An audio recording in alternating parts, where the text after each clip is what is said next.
Hello दोस्तों। 12 लाख 12 लाख 12 लाख का चमत्कार। सब लोग ये सोच रहे हैं कि 12 लाख तक टैक्स में छूट दे दी गई है इनकम होने पर।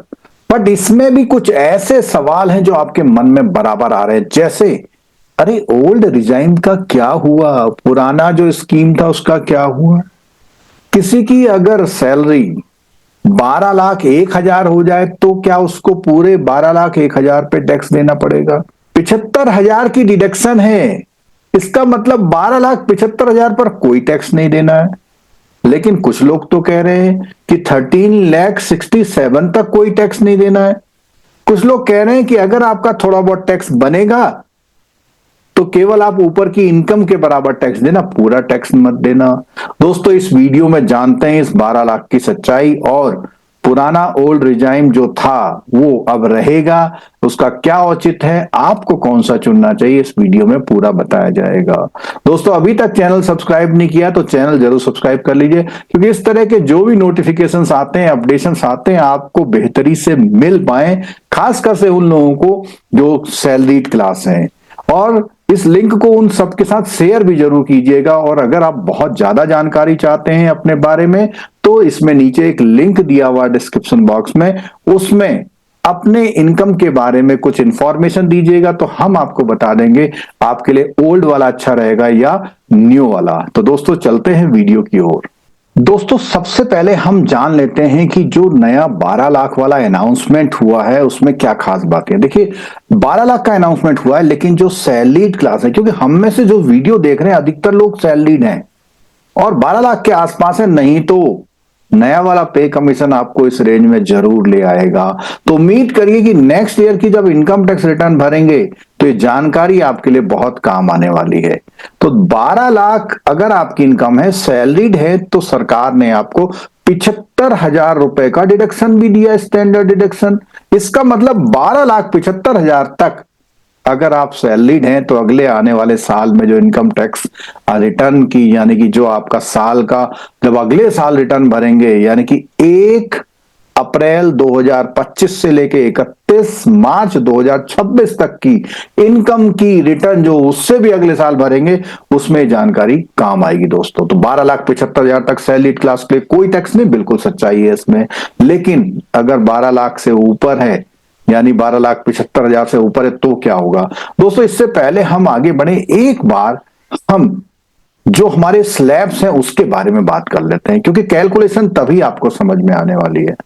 दोस्तों, यहां स्क्रीन में आपको दिखाई दे रहा है old versus new tax regime. ये हमने हेल्प ली है cleartax.in, बहुत अच्छी वेबसाइट है जिसमें टैक्स की इंफॉर्मेशन ली, वहां से ली है। तो इसमें ये बेटर कौन सा रहेगा इसके बारे में अब बात करते हैं। अगर हम बात करें कि जो अपडेट है, यहां पर आपको दिखाया जा रहा है कि जो बजट 2025 की अपडेट है, इसमें न्यू रिजाइम में जो हमारा नया साल का टैक्स भरा जाएगा उसके टैक्स स्लैब, देखिए यहां पे 4 लाख तक जीरो टैक्स है, बिल्कुल ठीक है। 4 से 8 लाख तक 5% यानी कि 20 हजार बनने वाला है।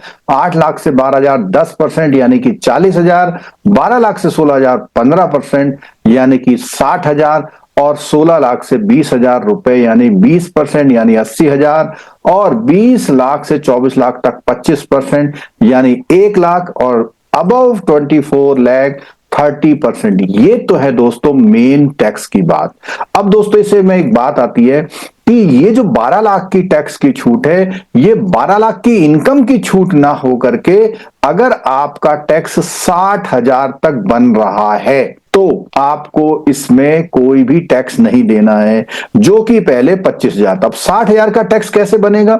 60 हजार का टैक्स आप देख सकते हैं कि यहां पर 20 हजार का टैक्स यहां बन जाएगा और 40 हजार का टैक्स यहां बन जाएगा, यानी कि 60 हजार का टैक्स बनता है तो आपको 87A में ये छूट मिल जाती है। बट ये 12 लाख की जो सीलिंग है आपको कैपिटल गेन इनकम पर नहीं मिलेगी, जो कि आमतौर पर आप प्रॉपर्टी शेयर से कमाते हैं। और एक मार्जिनल रिलीफ जो रिबेट है वो अप्लीकेबल है, इसके बारे में हम आपको डिटेल में बताएंगे। दोस्तों, अगर क्लियर कट कंपैरिजन की बात करते हैं दोस्तों, तो कंपैरिजन की जब हम बात करते हैं तो इस पिक्चर में साफ दिख गया है कि बेसिक एग्जेम्पशन लिमिट जो है, बेसिक का मतलब कितने तक आपका टैक्स नहीं है, तो बेसिक एग्जेम्पशन लिमिट 4 लाख तक नहीं है। अब दोस्तों उनका क्या जिन्होंने ओल्ड पेंशन, दोस्तों उनका क्या जिन्होंने ओल्ड रिजाइम लिया हुआ है, दोस्तों वहीं पर 2.5 लाख पे गाड़ी रोक दी गई है। इसको तो 3 लाख से 4 लाख पहुंचा दिया गया और इनकम टैक्स रिबेट लिमिट यहां 12 लाख कर दी, यहां 5 लाख तक की इनकम पर कोई छूट नहीं है। इसमें कोई भी बदलाव नहीं किया गया। इसमें 7 लाख था, 7 से सीधे 12 लाख कर दिया।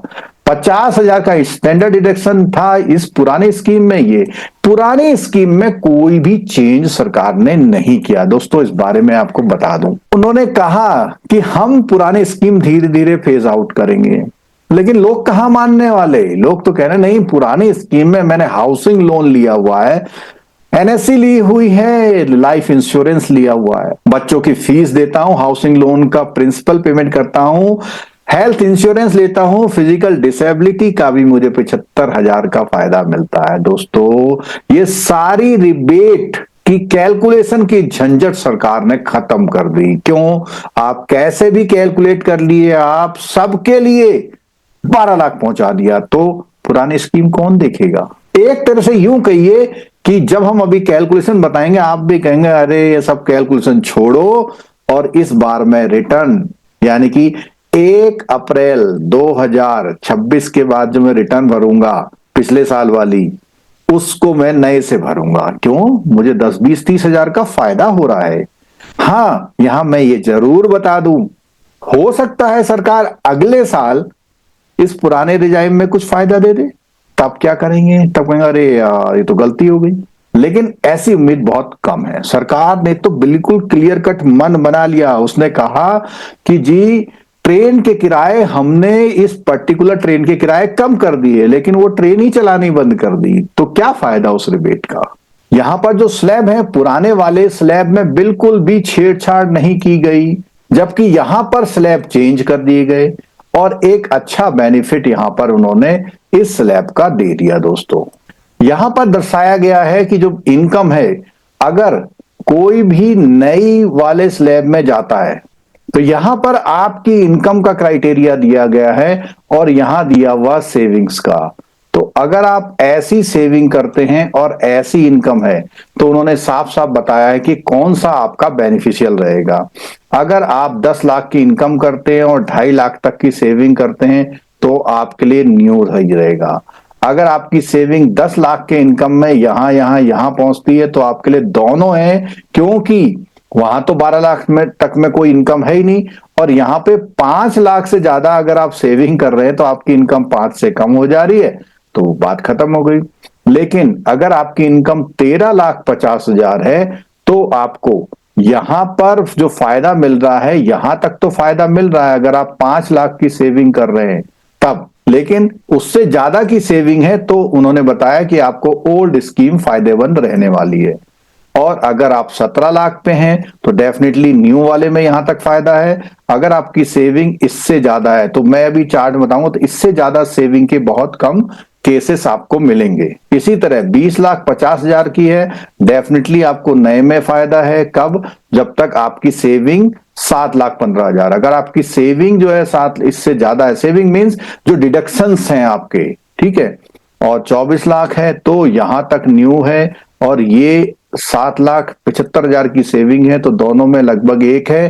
क्यों? जब टैक्स निकालने पे आएंगे तो लगभग सेम चलेगा। तो एक ही टेंटेटिव चार्ट है। यहां पर ये पुराना चार्ट है, जब नए रिजाइम में था हमारा तो 3 लाख तक की छूट थी, 3 से 7 लाख तक 5% तक, यानी कि 7 लाख का ब्रैकेट वहां पर माफ था। यानी कि जो 20,000 का जो टैक्स बन रहा था आपका 4 लाख पर, उसका बेनिफिट आपको मिल जाता था और ये पुराने स्लैब थे। तो दोस्तों चलिए सबसे पहले चलते हैं कि ये जो 12,75,000 का क्राइटेरिया है उसमें क्या कहा गया है। अगर हम इसमें 12,75,000 डाल रहे हैं तो जो ओल्ड रिजाइम है, ओल्ड रिजाइम में आपको 44,000 का टैक्स पड़ रहा है।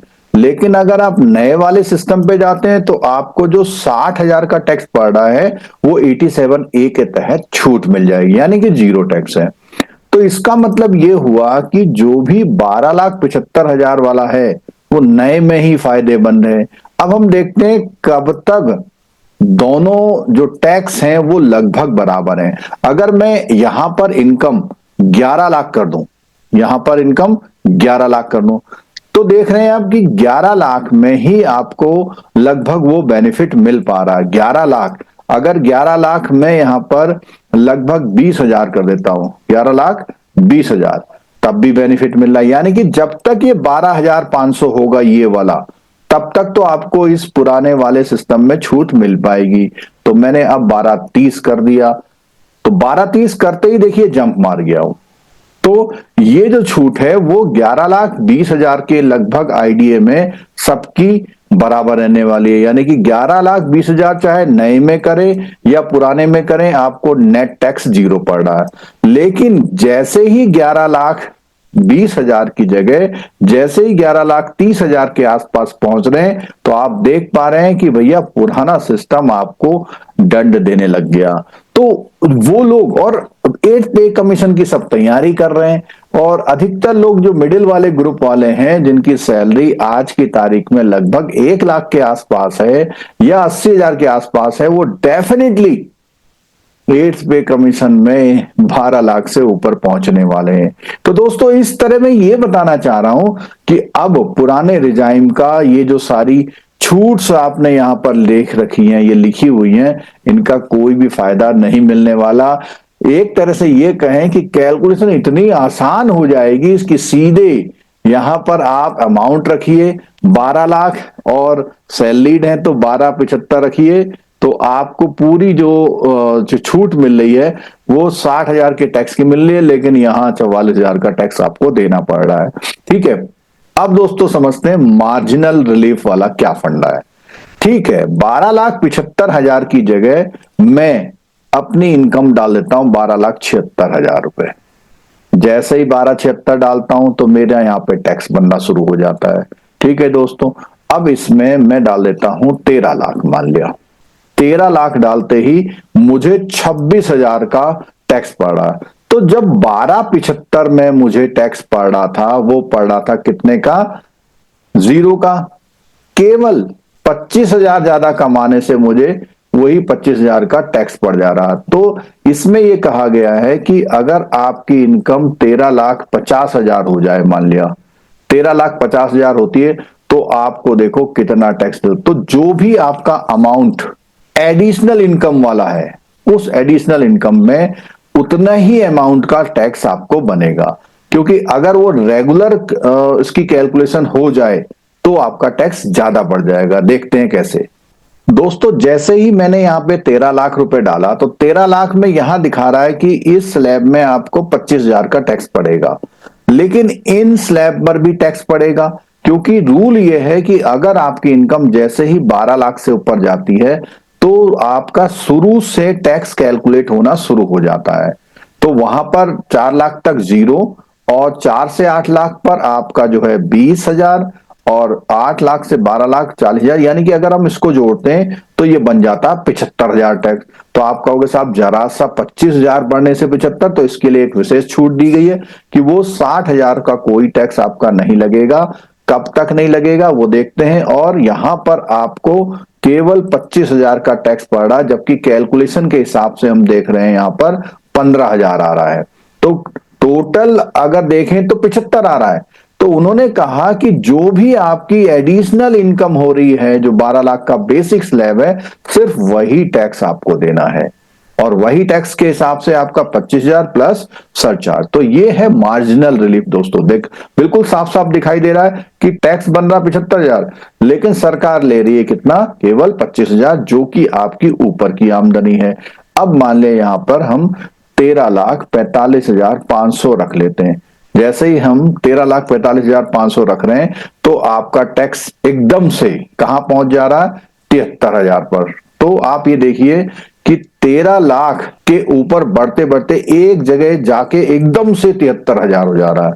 इसका मतलब यह है कि एक सर्टेन लिमिट तक आपको ये बेनिफिट मिलेगा। ये देखिए, जब मैं इसको 13 लाख 45,500 कर रहा हूं, तो आपके ये जो शुरू के 2 स्लैब है उसमें कोई टैक्स नहीं लग रहा। इसी को हम मार्जिनल रिलीफ की तरह देख रहे हैं, और आपका जो भी टैक्स बन रहा है सिर्फ अगले वाले स्लैब में आ रहा है। लेकिन जैसे ही मैं इसको 13,46,000 कर देता हूं, जैसे ही मैं इसको 13,46,000 कर देता हूं, तो उसी पॉइंट ऑफ टाइम पर ये आपके सारे स्लैब टैक्स में आने लग रहे हैं। यानी कि ऐसा कह सकते हैं कि 13,46,000 की इनकम होते ही आप पर एकदम से 74,000 का टैक्स बर्डन पड़ जाएगा। तो हम ऐसा भी कह सकते हैं कि वो जो 12,75 की बात है, वो 12,75, 12 भी नहीं कहिए, 12,75 भी मत कहिए, 13,46 तक अगर आपकी इनकम है तो आपको जो 12,75 के ऊपर वाला पोर्शन है उतना ही टैक्स पड़ेगा। यानी एडिशनल इनकम एक टैक्स की तरह ले ली जाएगी आपसे, जिससे आपको बर्डन ना पड़े। लेकिन जैसे ही आप 13,46,000 पहुंचते हैं तो आपको सारे स्लैब एक्टिवेट हो जाएंगे और आपको इनकम टैक्स पड़ेगा 73,000। तो यहां पर हम देख रहे हैं कि 13,46,000 वाले के लिए अगर उसकी इतनी जो है डिडक्शंस अवेलेबल हैं उसके पास, तो हम देख पा रहे हैं कि उसको पुराने रिजाइम में फायदा मिल रहा है। अगर कोई डिसेबिलिटी वाला जो 75,000 का बेनिफिट लेते हैं, वो ले रहे हैं बेनिफिट, और उस बेनिफिट में उनकी इनकम 13,46 है, तो 5,25 का उनको ये सारा बेनिफिट मिल जा रहा है, तो उनका टैक्स पुराने वाले रिजाइम से अच्छा बन रहा है। लेकिन जैसे ये इनकम थोड़ा 14 लाख हो जाए, थोड़ा और स्लैब में बढ़ जाए, तो वहां पर आप देख पा रहे हैं कि अभी भी मार्जिन है। 14 लाख से थोड़ा और आगे चले जाएं, हम 15 लाख पे चले जाएं, तो ये फिर जंप कर जा रहा है। बट ये बेनिफिट तब है जब आपके पास हर तरह का डिडक्शन है और साथ में आपको डिसेबिलिटी वाला भी मिल रहा है। अगर डिसेबिलिटी वाला नहीं मिल रहा है तो आपको जो टैक्स है वो लगभग 14 लाख वाले पे अगर हम देखते हैं तो 14 लाख वाले पर भी ज्यादा हो जा रहा। तो मतलब मैक्सिमम जो बेनिफिट है, अगर आप ये जो सारे बेनिफिट मिला करके 5,25 तक का बेनिफिट ले रहे हैं, उसी कंडीशन में आपको पुराना रिजाइन बेनिफिटेड है। तो दोस्तों, ये वीडियो मैंने बनाया था आपके 3 सवालों का जवाब देने के लिए कि ये 12 लाख क्या है, ये 12,75,000 और 13,45,000 तक का क्या खेल है। और एक बात जो हमें और करनी है कि 13,67,000 तक कोई टैक्स नहीं लगेगा, तो आपका पे zero income tax on 13.7 lakh salary, ये किस कंडीशन में लागू होगा दोस्तों? ये तब लागू होगा जब सैलरीड इंडिविजुअल हैं आप सैलरीड इंडिविजुअल हैं, और उसके साथ साथ में सैलरीड इंडिविजुअल हैं, उसके साथ साथ में आपका जो ये 12 लाख का कैटेगरी है वो यहां पहुंच जाएगा। कब? जब कंट्रीब्यूशन नेशनल पेमेंट सिस्टम का आपका है कुछ, और उस कंट्रीब्यूशन में जो ये एम्प्लॉयर आपका 14% देता है, उस 14% में वो इस पूरे को अपने वहां ये बोलता है कि मैं ये एम्प्लॉय को as a cost to company दे रहा हूं, यानी कंपनी में इसका खर्चा मान रहा हूं। तब उस कंडीशन में ये जो है 13.7 लाख तक की अगर किसी की सैलरी है तो उस पर कोई भी टैक्स नहीं लगेगा एनपीएस वाले क्राइटेरिया पर। तो दोस्तों, मैं उम्मीद करता हूं आपको ये चारों क्राइटेरिया समझ में आ गए होंगे। इस वीडियो को आप लोगों तक शेयर करिए, ज्यादा से ज्यादा लोग इसका फायदा उठाएं। और कोई क्वेरी है तो नीचे फॉर्म दिया हुआ, उसमें अपनी इनकम को भर के आप हमें पूछ सकते हैं कि हमें कौन सा टैक्स रिजाइम ऑप्ट करना चाहिए। फॉर्म को पूरा भरिएगा, तभी आपको सही जानकारी मिल पाएगी। वीडियो देखने के लिए बहुत बहुत धन्यवाद। आखिर में एक बार और, अगर आपने चैनल सब्सक्राइब नहीं किया तो चैनल प्लीज सब्सक्राइब कर लीजिएगा। Thank you so much.